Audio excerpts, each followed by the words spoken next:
안녕하세요. 조태자TV입니다. 오랜만에 인사드리네요. 오늘 영상의 주제는요, 부산 경남 부동산 언제 다시 상승하나 라는 주제로 영상을 시작하도록 하겠습니다. 요즘 부동산에 관심 있으신 분들은 알겠지만 요즘에 부동산 시황이 조금 잠잠한 편이고 거래도 거의 없는 상황입니다. 그 이유는 최근에 이제 전세 대출, 그다음에 각종 DSR 대출 규제, 그리고 또 금리 인상 등의 영향으로 좀 사람들이 이제 매매 수요가 좀 떨어지는 현상으로 좀 거래가 안 되고, 또 수도권 일부 지역하고 세종 그리고 대구 지역은 조금 하락하는 모습도 보이고 있습니다. 그래서 오늘 내용은 이제 현재 시황과 이제 앞으로의 전망 등 내용으로 진행하도록 하겠습니다. 조태아TV 컨텐츠는 이렇게 7가지 내용으로 진행이 될 것이고, 오늘 주제는 부동산 시황과 기초 강의와 실전 강의편이 되겠습니다. 본 영상을 보시기 전에 또 사전 알림을 드리는데 이 내용은 참고로만 해주시기 바라겠습니다. 그동안에 제가 이제 유튜브 영상을 마지막으로 찍었던 게 10월 초였는데요. 10월 1일인가 아마 그랬을 것 같습니다. 그때 10월 초에 영상을 하나 올리고 영상을 한동안 안 올렸었어요. 그 이유는 제가 이제 32에 이제 공인중개사 시험 공부를 쭉 하고 있었는데, 거의 이제 10월 30일이 이제 시험 날이었는데 한 달도 안 남은 시점에서 모의고사를 쳤는데 점수가 안 나오는 거예요. 그래서 이렇게 하면 뭐 그때 유튜브도 하고 블로그도 하고 뭐 강의도 다니고 했었거든요. 이도저도 안 되겠다 싶어서 한 달 동안은 그냥 이제 공인중개사 공부만 하자라는 생각으로 한 달 동안 공인중개사만 공부를 했습니다. 그렇게 했는데 이제 와이프랑 같이 공부를 좀 하고 있었는데요. 와이프는 좀 이런 시간에 계속 공부를 이렇게 해왔고, 저는 이제 중간중간에 계속 공부를 꾸준히 했는데 점수가 계속 안 나오는 거예요. 그래서 나중에 시험을 쳤더니 이제 1차는 붙을 줄 알았거든요. 근데 1차도 이제 두 문제 부족해서 이제 떨어지고, 이제 전체적으로 다 떨어져, 1차가 떨어지면 다 떨어진 거죠. 그래서 떨어지고 이제 32회 공인중개사는 이제 탈락을 한 거고, 이제 와이프는 그래도 동차로 합격을 했어요. 그때 와이프는 3월부터 되게 오랫동안 공부를 많이 했는데, 제가 생각했을 때 왜 이렇게 오래 많이 공부를 하지 생각을 했는데, 이제 공인중개사 시험이 난이도가 엄청 올라가서 이제 앞으로 한 8개월 이상은 진짜 공부를 꾸준히 해야 동차로 붙을 수 있을 것 같습니다. 동차로 붙을 수 있다는 것은 1차와 2차를 동시에 붙는다는 건데 100명 중에 5명 정도만 이제 이게 동차로 붙을 수 있는 거거든요. 그래서 이제 저는 이제 내년에도 다시 도전을 할 건데, 내년에는 좀 일찌감치 공부를 좀 해서 내년에는 이제 동차 도전으로 또 한번 도전할 예정입니다. 뭐 그동안 뭐 시원하게 떨어졌지만 이게 뭐 끝이라 보질 않고, 또 포기하지 않으면 또 완벽한 실패는 없다고 보거든요. 그동안 공부한 게 밑바탕이 될 거라고 생각을 하고 있습니다. 그리고 그리고 최근에 또 요즘에 제가 롯데백화점 문화센터 11월에는 좀 전국으로 좀 강의를 많이 다녔어요. 그래서 수도권을 돌았고, 지난주에 이제 부산 센텀시티, 이번 주에 부산 본점하고 광복점 강의가 있습니다. 21년 이제 11월 초에 이제 중반까지 이제 중순까지 왔는데요. 이제 부산 부동산의 풍경을 좀 보면요. 11월 10일 기사로 이제 보면 이제 대출 규제가 오르니 이제 10월 가계 빚도 꺾이고 뭉칫돈이 다시 은행으로 간다. 그리고 대출 금리가 급격하게 올라간다는 기사였습니다. 이 내용이, 제가 이제 아파트 2개를 이제 담보 대출을 받고 있는데, 한 개는 3.08%고요. 한 개는 19년도에 이제 받은 거는 2.38입니다. 담보대출이 금리가 2.38%인데 지금 시중의 금리를 보니까 이제 대출 금리가 평균적으로 3.5에서 한 4점 높으면 이제 5%까지 이제 대출 금리가 이렇게 올랐더라고요. 그래서 왜 이렇게 갑자기 올랐나 해서 보니까 한국은행 기준금리를 0.5%에서 0.75%로 0.25% 상한한 이후에 이제 금리도 오르기는 했지만 우리가 체감하는 금리는 1% 이상 올랐거든요. 그 이유를 이제 보니까 이제 금융당국에서 가계대출 증가율이 높으니 6%로 맞추라는 이제 압박이 있었고, 그 이후로 대출 등이 은행들이 대출 문턱을 이제 높인 탓에 그동안에 우대금리를 뭐 0.5에서 뭐 최소한 1%씩은 다 줬거든요. 그래서 우대금리로 뭐 1%씩 다 이렇게 내렸는데, 지금은 이제 대출을 줄여야 되니까 우대금리를 다 축소를 한 겁니다. 그래서 그동안에 뭐 원래 3%였는데 우대금리로 0.5에서 뭐 1% 할인을 해서 2%에서 2.5% 있던 게 지금은 우대금리 축소를 해서 거의 3.5에서 4% 수준까지 다 오르게 된 겁니다. 그래서 이제 앞으로 또 그 시중금리가 계속 오르면 담보대출 금리도 올라갈 예정인데, 이제 더 이제 급격하게 오를지는 이제 지켜봐야 되겠죠. 거기다가 이제 그 대출 금리도 문제지만, 이제 전세자금 대출 금리도 대출 규제도 시작이 됐고, 또 DSR 규제를 본격적으로 하기 시작했어요. 그래서 전세 거래가 안 되고다 보니까 또 매매 거래까지 주춤하는 현상이 전국적으로 지금 이루어져 있습니다. 그래서 부산에도 8월 31일 날에 이제 기사를 보면, 주택이 이제 부산 거래량이 급감해도 가격은 꾸준히 상승한다, 이런 내용의 이제 기사가 뜨고, 실제적으로 나중에 뒤에서 보면 알겠지만 시장의 상황은 이제 상승하는 분위기로 접어들고, 이제 9월달 되면 가을장을 맞이하니까 가을 이사 수요와 맞물려서 이제 가격이 상승하는 타이밍이었거든요. 저희 유튜브에서도 이제 가을장에 이제 상승할 가능성이 크다, 이렇게 예상을 했는데, 실질적으로 그때 정부에서는 이제 대선이 얼마 남지 않았고, 대선이 내년 3월 달이기 때문에 또 전국적으로 부동산 가격이 급등하면 또 대선을 앞둔 상황에서 표심이 안 좋게 나타나기 때문에 어떻게든 부동산 상승을 막아야 되는 상황이었거든요. 그래서 어떤 방법을 쓰든 막아야 되는 상황이라서 아예 극단적인 방법을 아예 쓴 거죠. 아예 전세 수요 같은 경우는 실수요라고 할 수 있거든요. 그러면 이제 그런 실수요까지 막아서 아예 거래를 하기 힘든 상황으로 강제적으로 수요를 누른 겁니다. 그래서 이 효과는 이제 내년 대선까지는 뭐 갈 것 같고, 그 이후에 시장은 어떻게 될지 이제 좀 지켜봐야 되는 상황이고요.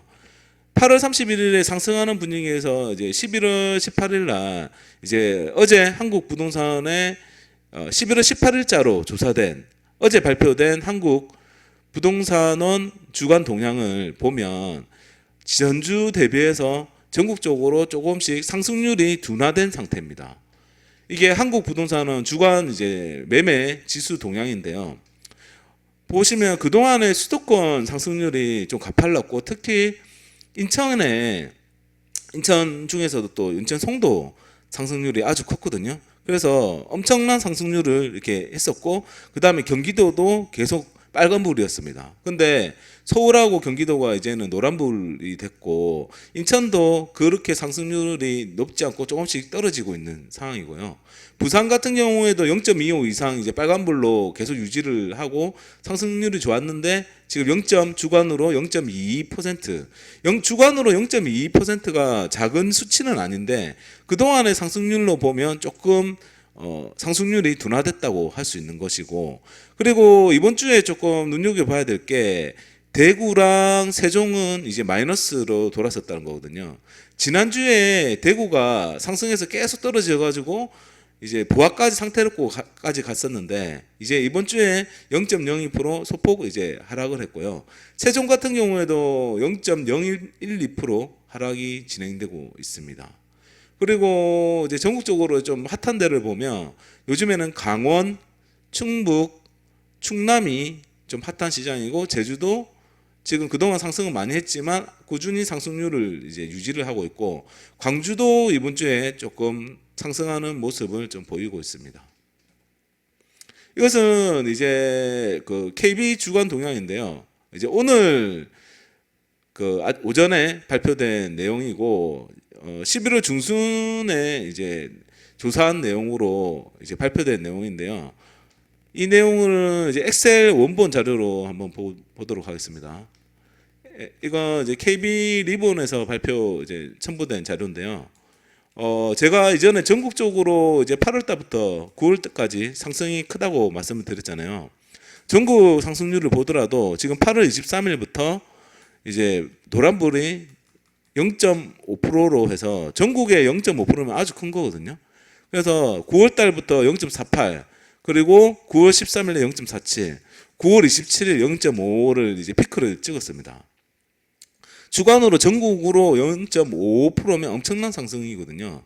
그래서 이제 그 추석 이후에 상승이 이제 크게 진행될 것이라 예상을 했는데, 이때 이제 규제가 발표되고 이제 시장이 다시 관망세로 돌아서기 시작했습니다.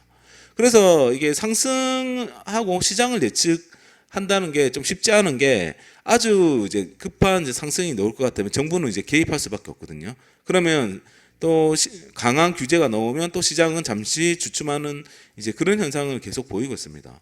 그리고 그 이후에 전국적으로 조금씩 주춤하는 시장을 보이고, 그 원래 10월달 11월이 이제 가을장에 맞아서 좀 강한 반등세가 나오는데, 11월, 10월, 11월이 이제 조용하게 지나가면서 이제 계절적으로 겨울 이제 비수기로 이제 접어드는 시즌으로 이제 돌아서는 그런 분위기입니다. 그래서 수도권 그리고 경기도는 좀 주춤한 상황이고, 부산 같은 경우에도 전국하고 마찬가지로 이렇게 상승을 하고 있다가 지금 다시 이제 10월 들어서 좀 잠잠한 시장으로 돌아서고 있습니다. 부산 내부적으로만 좀 본다면, 뭐 이번 주에는 동래구 그리고 뭐 서구 뭐 이런 중구 이쪽이 조금 괜찮지만, 부산은 뭐 해운대부터 살아나야 다시 주변으로 다 영향을 주는 시장이기 때문에 전국 부산 전체적인 상승이라고 보기는 힘들 것 같고요. 오히려 지금은 이제 인천도 지금 보시면 엄청 핫한 시장이었는데 지금 좀 조용해지고 있는 그런 상황이고, 지금 광주가 조금 좀 흐름이 좀 좋은 방향으로 조금 움직이고 있고요. 그리고 경기도도 똑같이 이제 잠잠한 시장으로 흐르고 있고, 그동안 평택이 엄청 핫했거든요. 평택도 지금은 이제 조금 조용해진 상황이고요.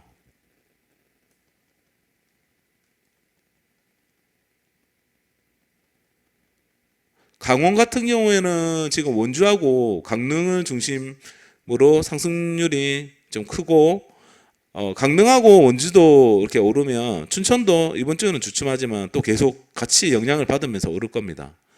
충북 같은 경우에는 뭐 청주를 중심으로 해서 조정 지역임에도 불구하고 계속 좋은 상승 흐름을 보이고 있고요. 그리고 제천도 좋은 흐름을 보이고 있습니다. 충남도 마찬가지로 계룡도 좋고, 천안도 꾸준히 오르고 있었는데 지금도 뭐 나쁘지 않은 방향으로 계속 가고 있는 것 같습니다. 그리고 지금 이제 조금 봐야 되는 게, 이제 경북을 조금 이제부터 좀 관심 있게 좀 보면 될 것 같아요. 그동안 경북하면 뭐 포항 정도만 계속 올랐었는데, 포항하고 구미가 거의 주였고 그렇게 많이 올랐었는데, 지금 이제 조금씩 다시 분위기가 살아나는 게 포항, 구미, 경산, 안산, 뭐 김천 이쪽을 다시 한번 이제 분위기가 다시 타는지를 좀 봐야 되는 시장이 같고요. 그리고 지금 경남이 조금 분위기가 좋은 것 같습니다. 보시면 마산 쪽이 이번 주에 전국 상승률 2개가 이제 탑10 안에 2개가 들어갔거든요. 마산 하포구가 전국 1위였고, 마산 해운구가 2등이었고, 또 성산구도 상위권에 지금 올라왔습니다. 성산구, 의창구 같은 경우는 조정 지역인데도 지금 이렇게 다시 상승률이 높게 나오고, 성산구 같은 경우는 요즘 리모델링 이슈로 좀 많이 오르고 있는 곳이고, 의창구는 조금 이제 주춤하지만 또 성산구, 마산이 오르고 있으면 또 다시 상승할 가능성이 크고, 진해 같은 경우에도 이제 창원시 안에 이제 진해구로 됐으니까 좀 상승 분위기가 좋았다가 좀 주춤한 상황이지만 또 진해 같은 경우에도 상승할 가능성이 크고요. 그리고 양산하고 김해 같은 경우에도 지금 이번 주에 좋은 모습을 보이고 있습니다. 그래서 뭐 제주도는 지금 꾸준히 좋은 모습 보이는데, 제주도는 솔직히 뭐 아파트가 별로 없기 때문에 시내 쪽으로 중심으로 해서 계속 오를 것 같아요. 그리고 뭐 강정 신도시나 뭐 그런 곳으로 투자 수요는 계속 유입될 것 같습니다. 비조정 지역이니까요. 그래서 지금 이제 요약을 해서 보면 지금 이번 주 상승률 1위가 이제 마산이잖아요. 이게 비조정 지역이고 마산, 하포구, 해원구, 뭐 강릉도 좋고 원주 뭐 이런 곳들이 전부 다 이제 비조정 지역이거든요. 그리고 그동안 상승률이 적었던 곳입니다. 그래서 지금 분위기가 이제 상승률이 적고 비조정 지역으로 풍선 효과로 계속 이제 오르는 분위기는 이렇게 조정장에도 계속되는 것이고, 하락률을 보시면 지금 이제 세종하고 대구, 뭐 광양 쪽이 이렇게 하락하고 있는데, 아시다시피 세종은 그동안 상승률이 너무 컸고 단기간에 많이 올랐기 때문에 조정되는 시장이 되는 것이고, 대구 같은 경우에는 그동안에 상승률이 그렇게 많기도 많았지만 큰 조정 없이 계속 이제 상승만 하는 시장이었거든요. 근데 2023년까지 아시다시피 물량이 되게 많고 신축에 원도심 분양이 많습니다. 그렇기 때문에 이제 앞으로 이제 꾸준히 조정이 이루어질 것 같은데, 이 조정 이제 하락이 어느 정도까지 가는지는 아무도 예상할 수 없기 때문에 좀 시장을 꾸준히 지켜보다가 나중에 이제 조정 지역이 풀리거나 이런 시장이 되면 또 다시 상승할 수 있는 시장이 되니까 항상 이제 대구 같은 경우는 관심 있게 계속 보셔야 되는 지역입니다.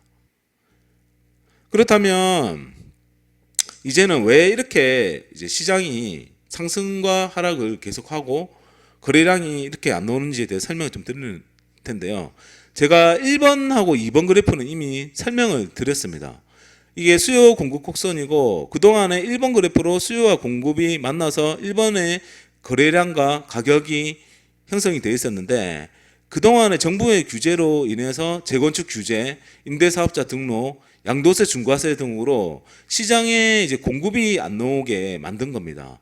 그래서 내가 팔고 싶어도 팔 수 없고 시장에 기존 주택 매물이 안 나오다 보니까, 그 다음에 또 신규 택지 개발도 그동안 하지 않았고, 그 이후에 나중에 상기 신도시 개발을 했지만 그게 늦었거든요. 그래서 시장에 공급이 없다 보니까 공급 곡선이 좌측으로 이동하면서 거래량은 줄지만 가격은 상승하는 효과가 있었습니다. 그래서 2번으로 가격이 이렇게 오르고 거래량은 줄지만 가격이 오르는 시장이 그동안에 상승할 때의 시장이었고, 지금 같은 경우에는 이제 수요를 강제적으로 억제를 시켰습니다. 최근에 이제 DSR하고 전세 대출 규제, 그리고 금리 인상으로 이제 절대적으로 이제 수요를 억눌러 버렸죠. 강제적으로 억눌러 버리니까 수요 곡선이 다시 아래쪽으로 내려오면서 이제 3번 그래프의 가격이 형성되는 거거든요. 그래서 거래량은 이번 때보다 더 많이 거래량이 줄면서 가격은 이제 조금 알 수 없는 방향으로 이제 흘러가는다는 겁니다. 왜 알 수 없냐면, 이 가격 부분에서는 이제 공급이 줄어드는 힘과 수요가 떨어지는 힘이 지금 서로가 대치를 하고 있는 상황인데, 어느 쪽이 더 강한지는 이제 시장의 상황을 봐야 되는 거죠. 공급이 더 많이 줄어드는 효과가 더 큰지, 수요가 더 억눌러지는 효과가 더 큰지는 이제 앞으로 저는 이제 대선 때까지는 서로 계속 이제 시장 안에서 눈치 보기, 그리고 그런 이제 분위기 이제 눈치 보기가 계속될 것 같기 때문에 섣불리 이제 투자를 공격적으로 할 시기는 아니라고 보고 있고요.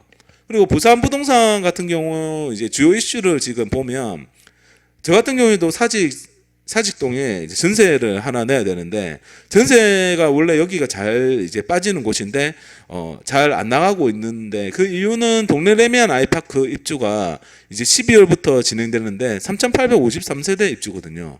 근데 지금 이제 동네 레미안 입주의 전세 매물이 한 800개 정도 되더라고요. 그만큼 이제 전세 매물도 많기 때문에 부산 시장 전체적으로 전세 시장에 영향을 좀 주고 있고요. 예를 들어서 이제 수도권 같은 경우에 상급지의 대단지의 입주의 효과가 딱 나오거든요. 헬리오시티 같은 경우에도 입지가 양호한 이제 그 대단지인데 9,510세대거든요. 이때 서울의 아파트가 전세가가 전체적으로 다 떨어졌습니다. 만세대 가까운 이제 상위 입지에 대단지가 입주를 할 때는 서울뿐만 아니라 인근 경기도까지 전세 활약을 이제 영향을 미치고 입주 후에 3개월까지 전세가 계속 지지부진했어요. 근데 입주 후 3개월이 지나고 나서 입주 물량이 정리되고 전세 물량이 정리되는 순간 전세가가 다시 급등하기 시작했습니다. 그래서 전세가 급등하면서 매매가도 같이 상승하는 효과가 있었거든요. 그래서 지금 이제 동네 레미안 아이파크 이제 입주가 이제 끝나는 시점인 내년 한 3월 이후, 그러니까 대선도 그때 되면 또 끝나니까 그때 이후에 시장이 또 괜찮다고 저는 생각을 하고 있고, 또 지금 이제 사람들이 이제 매수 수요를 미루는 이유가 온천 사구역 레미안 프레스티지 분양이 12월 예정에 있습니다.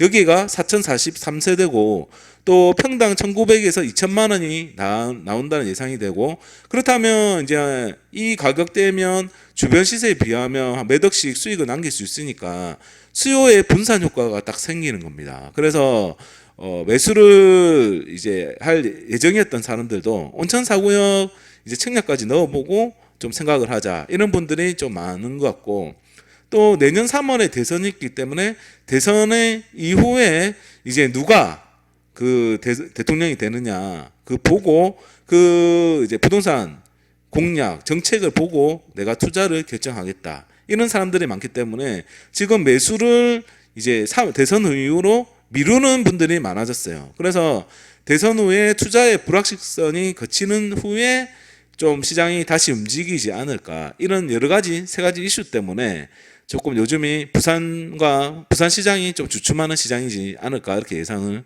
하고 있습니다. 그럼에도 불구하고 저는 이제 부산 경남은 이제 앞으로 부동산 시장이 꾸준히 좋은 것이라 예상을 하는데, 그 이유는 이제 상승장 안에서 저는 눌림목 구간으로 보고 있습니다. 뭐 혹자는 이제 부산은 이제 하락장으로 이제 접어드는 이제 상황이다, 이렇게 예상을 하시는 분들도 있던데, 뭐 저 개인적인 의견으로는 뭔가 상승장이 한번 이제 시작이 되면 기간도 중요하고 이제 시장 전체적으로 상승이 얼마나 그 확대되느냐, 이런 것도 중요하다고 생각하거든요. 그런데 지금 이제 부산 경남은 신축과 구축의 차이가, 가격 차이가 아직도 많이 나고 있고 상급지와 하급지 차이가 아직도 많이 크거든요. 그러면 이제 갭매우기가 아직 제대로 다 진행이 되지 않은 상태고, 투자 수요가 앞으로 이런 이제 저평가 지역으로 꾸준히 시간을 내면서 이제 움직일 것이기 때문에 아직까지는 멀었다고 저는 생각을 하고 있고, 외곽과 지금 이제 수도권이 나온 형태처럼 구축과 외곽의 아파트, 그러니까 이제 경기도 외곽의 아파트까지 지금 동두천을 포함해서 뭐 안산, 평택까지 지금 다 올랐거든요. 그러니까 외곽 지역까지 모두가 다 오를 때 이제 더 이상 이제 투자할 수 있는 곳이 없을 때 그게 이제 상승장의 이제 거의 끝이라고 보거든요. 근데 지금 부산 경남 시장은 아직까지 그 정도로 외곽과 구축까지 올랐다고 볼 수가 없어요. 전세율이라든지 아니면 상승률을 봐도 그렇거든요. 그렇기 때문에 아직까지 그런 이제 그 하락장으로 접어들 시장은 되지 않았고, 상승장 안에서 조정을 거치는 눌림목 구간이기 때문에 앞서서 얘기했던 그 세 가지 포인트의 불확실성이 끝나는 시점에서 다시 상승하지 않을까 예상이 됩니다. 그래서 온천사 이제 분양과 동래 레미안 입주, 그리고 대선 후인 내년 봄 시장을 보고 판단해야 되지 않을까, 이렇게 생각을 하고 있기 때문에 지금 이제 조정장일 때 좀 금매들이 놓으면 그때 좀 사는 것도 하나의 방법이 될 수 있고, 내가 만약에 좀 리스크를 좀 줄이면서 투자를 하고 싶다, 이렇게 생각이 되면 조금 더 기다렸다가 이제 대선 이후나 이제 봄 시장에 이제 다시 상황이 움직이는지 보고 판단을 하시면 됩니다. 사람들이 이제 어차피 투자는 원래 부동산 투자는 2년을 보고 투자를 한 건데, 단기적으로 뭐 몇 달, 뭐 며칠 이 사이에 이제 상황만 보면서 일비를 하시는데, 부동산 투자는 이제 어차피 우리가 세금적인 문제가 있기 때문에 2년 이상 투자를 해야 되거든요. 그렇기 때문에 이런 조정장은 이제 반드시 필요합니다. 계속 이제 오를 수만은 없거든요. 계속 오르면 나중에 금방 꺼지기 때문에 오히려 중간중간에 조정장은 내가 나중에 수익 실현을 하기 위해서라도 반드시 필요합니다. 그래서 너무 조급하게 생각하실 필요도 없는 겁니다. 그리고 제가 이제 최근에 롯데백화점 이제 오프라인 강의를 했는데 좀 그 온라인으로 이제 강의는 없느냐 이렇게 물어보신 분들도 있어서 마침 또 홈플러스 문화센터에서 온라인 강의 제의가 왔어요. 그래서 12월 23일 날 오전 10시 반부터 12시까지 1시간 반을 이렇게 그 부동산 투자와 바이오족 경제적 자유를 이루는 이제 바이오족에 대한 이야기를 하면서 부산 경남의 2022년에 부동산 시장 전망하는 그런 강의도 이제 같이 강의 내용 안에 포함돼서 진행할 예정이고, 강의료는 이제 3,000원밖에 안 하거든요, 수강료가. 그렇기 때문에 뭐 부담 없이 좀 들으실 수 있을 것 같고, 근데 문제는 평일날 이제 오프라인으로 이제 컴퓨터로 들어야 되기 때문에 조금 쉽지는 않을 거라 생각을 하는데, 시간 되시는 분은 이제 신청하시면 될 것 같고, 핸드폰의 어플에 마이 홈플러스 그 어플을 까셔가지고 문화센터를 조회하면서 바이오족이나 아니면 제 이름이 김도엽을 검색을 하시면 이제 이 강의를 이제 찾으시고 신청하실 수 있습니다. 향후에 이제 준비 중인 컨텐츠는요, 이제 앞으로 남은 추가 대책 예상이라든지 투자금 5천으로 저평가 단지 투자하기 중에서도 아까 제가 앞서 얘기했지만 지금 이제 비조정 지역이 괜찮다고 했잖아요. 그럼 5천만 원으로 이제 비조정 지역은 어느 지역이 투자하기 괜찮은지, 그리고 대선 결과 대선 이제 그 주자들이 그 부동산 어떤 정책을 내고 또 결과는 어떻게 될지 뭐 이렇게 예측하는 그 편도 있을 것 같고, 온천 4구역과 에코델타시티 계속 분양이 나오는데 청약 정보도 이제 앞으로 계속 나올 예정입니다. 오늘 영상이 도움이 됐고 후속 영상이 기대가 된다면 구독과 좋아요 부탁드리겠습니다. 감사합니다.